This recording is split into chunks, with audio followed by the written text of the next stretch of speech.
Hey there, YouTube. Cheers.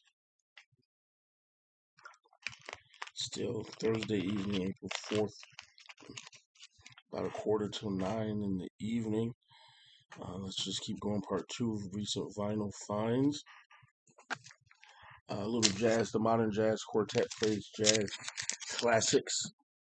Great record on the Prestige label. Trying to remember some of my favorites on here. It's been a little while. I've had this for a little while, but I haven't played it in maybe 2 or 3 weeks. What side was it that I liked the most? Side one, Concord, Django, Delaney's Dilemma, Milano. That was what I liked the most. There was a couple of songs, the Queen's Fancy and Vendom is what I liked on side two. But this is a nice album. I think I paid $10 for this.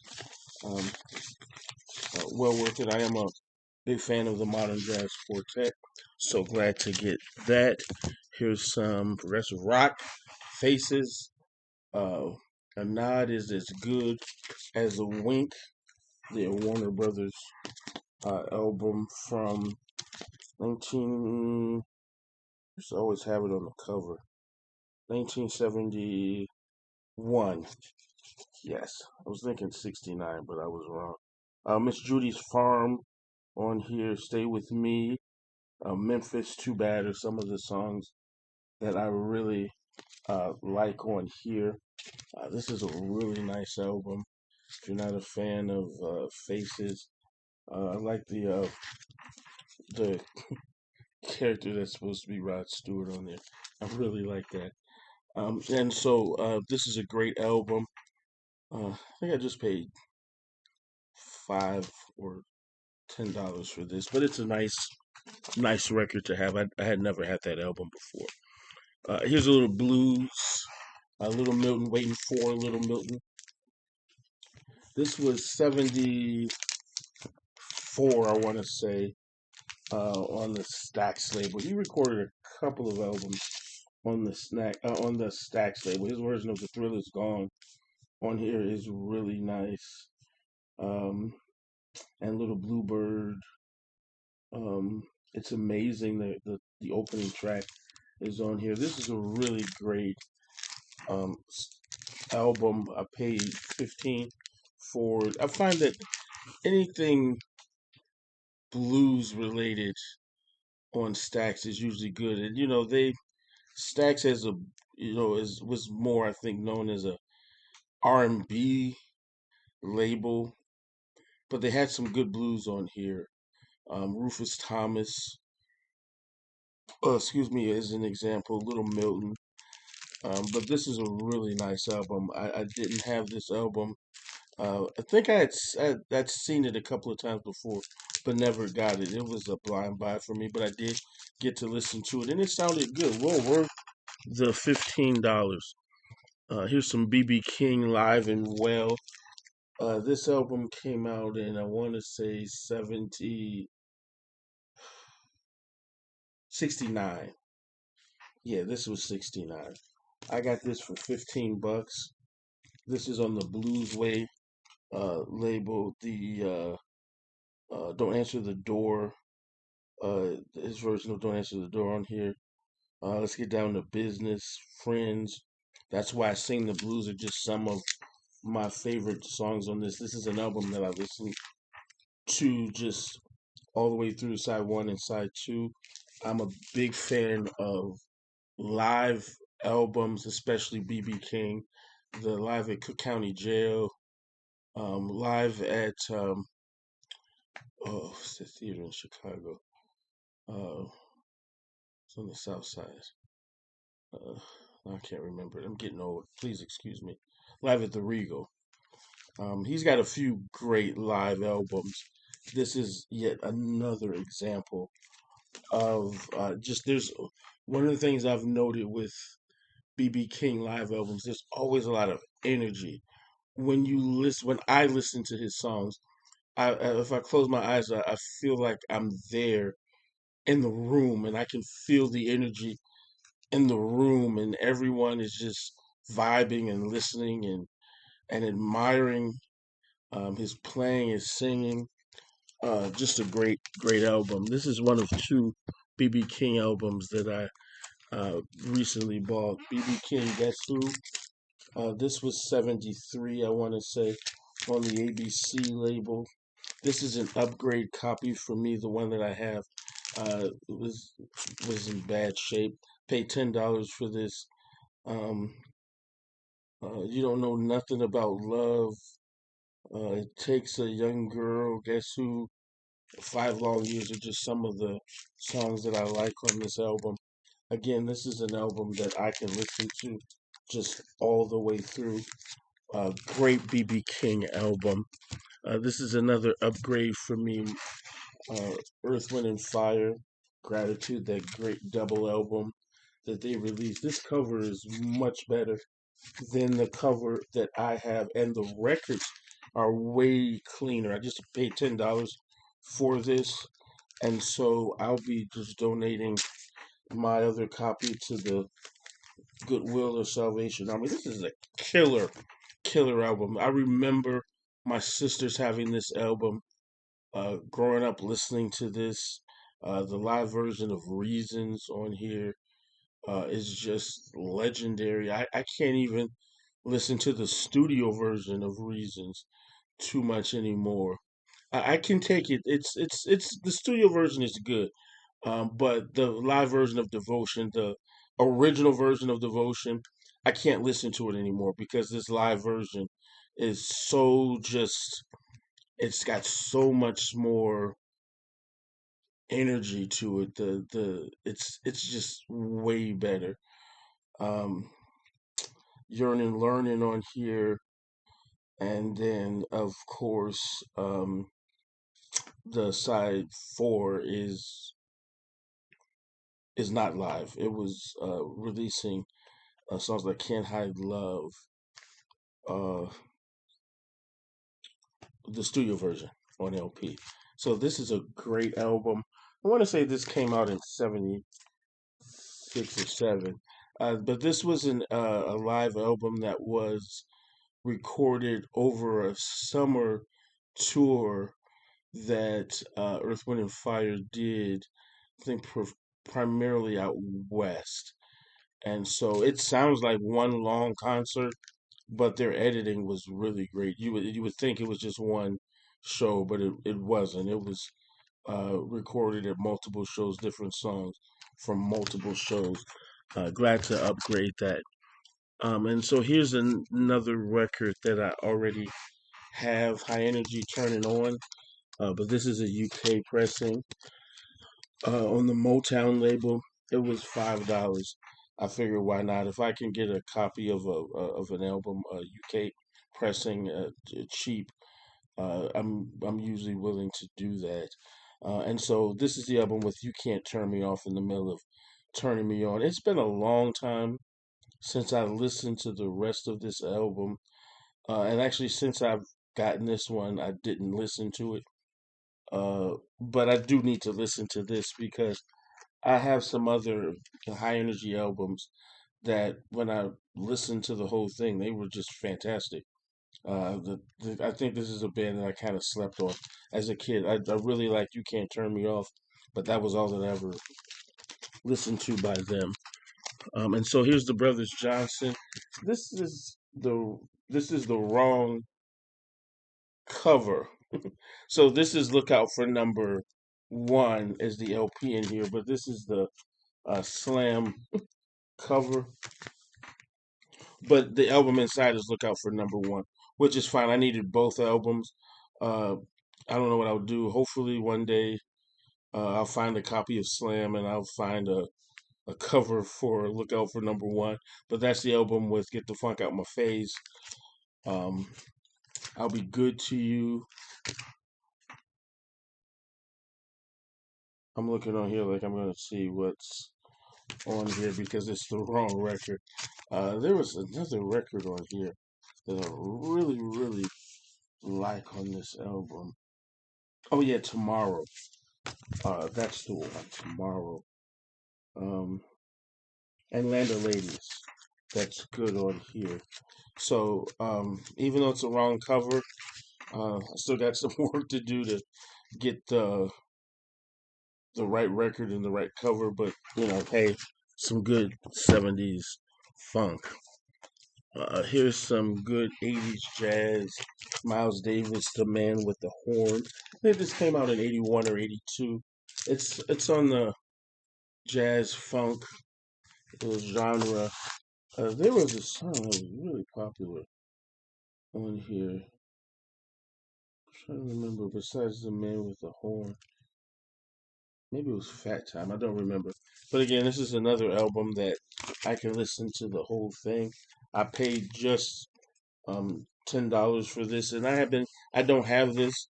One of the record stores that I go to has a reissue of this for like 20 something dollars, and I was almost ready to get it once before, but I saw something else that I would rather have because I was at my budget. I couldn't get another record, but I'm glad I didn't because this is a really good, clean copy for just $10. Miles Davis, "The Man with the Horn." May he rest in peace.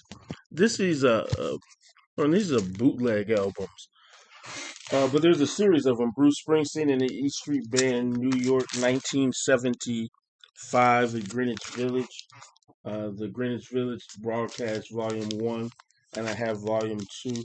These are on a clear vinyl.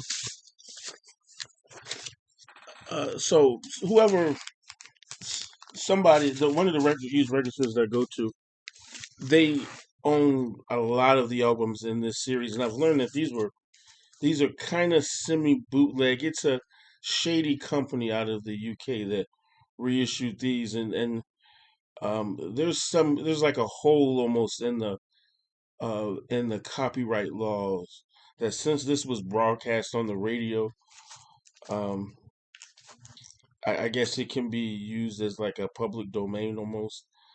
But the sound quality on these are fair. There's a lot of records in the series spanning a few years, and I do have a few of those records.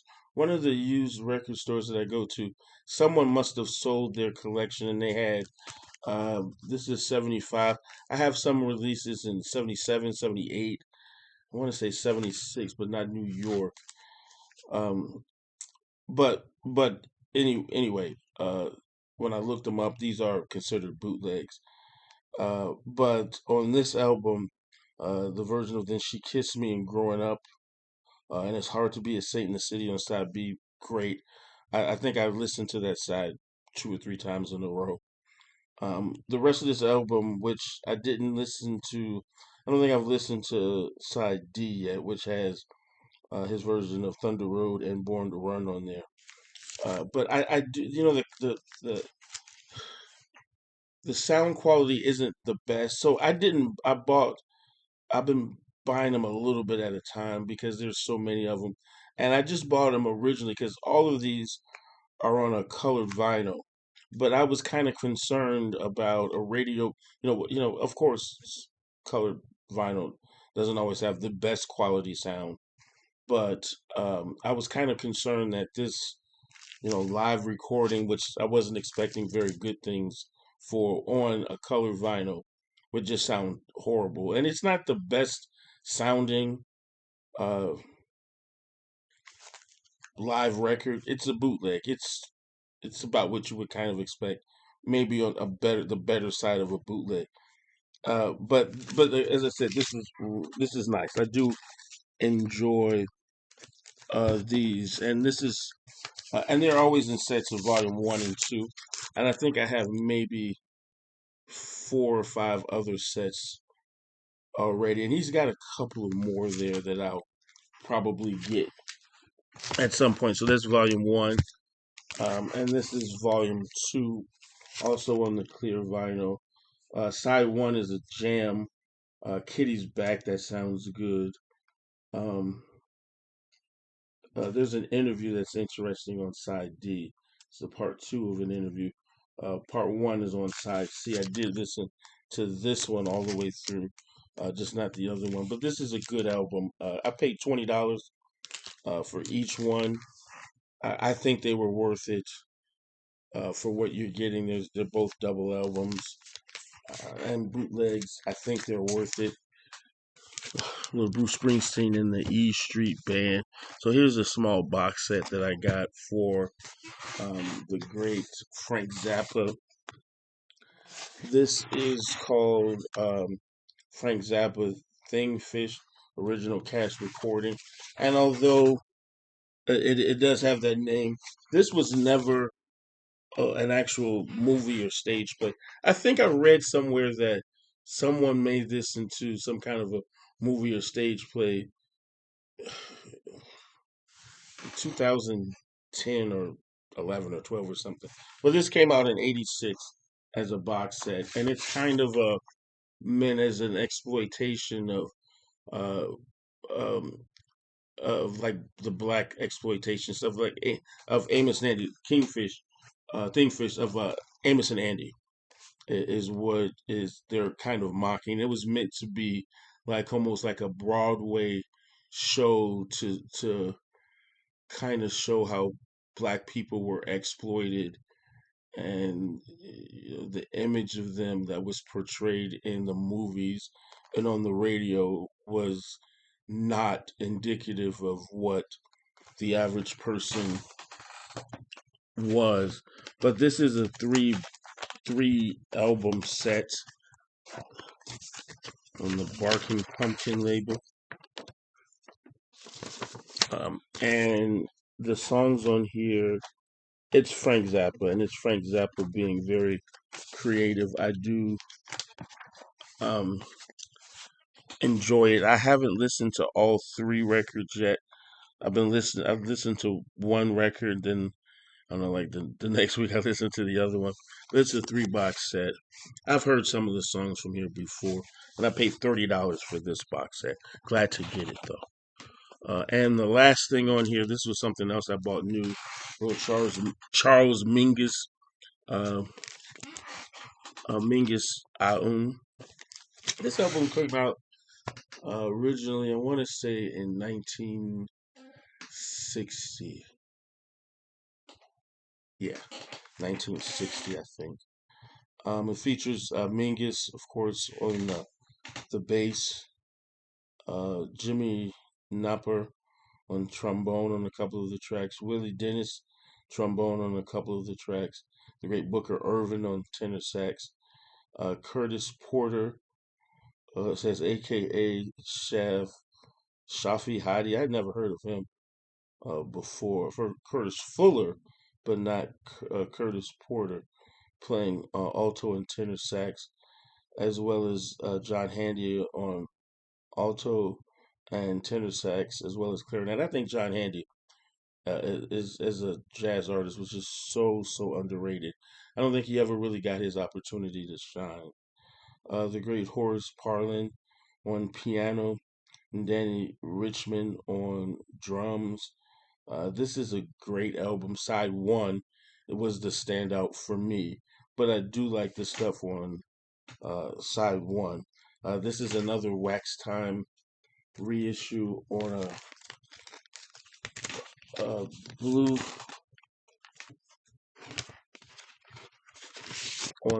blue vinyl. Really nice shade of blue. And I paid $23 for this album.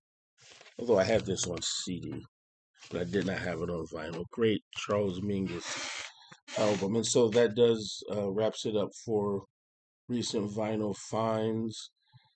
Some of my favorites of my recent vinyl finds of the last, I don't know, maybe 3, 4 weeks or so.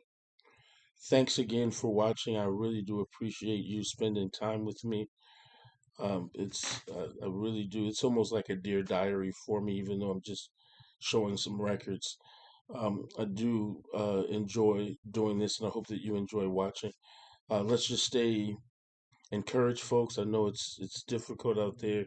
There's so much going on in the news, and everywhere we turn, uh, praying for those who just recently experienced some inclement weather, even in parts of Indiana where I am. They were dealing with tornadoes and high winds, and some areas are getting a lot of snow out west, I think. So um, I'm just really grateful. It's cold here in Northwest Indiana, but it could be a whole lot worse. And so I'm just grateful for what I have now and where I am in life.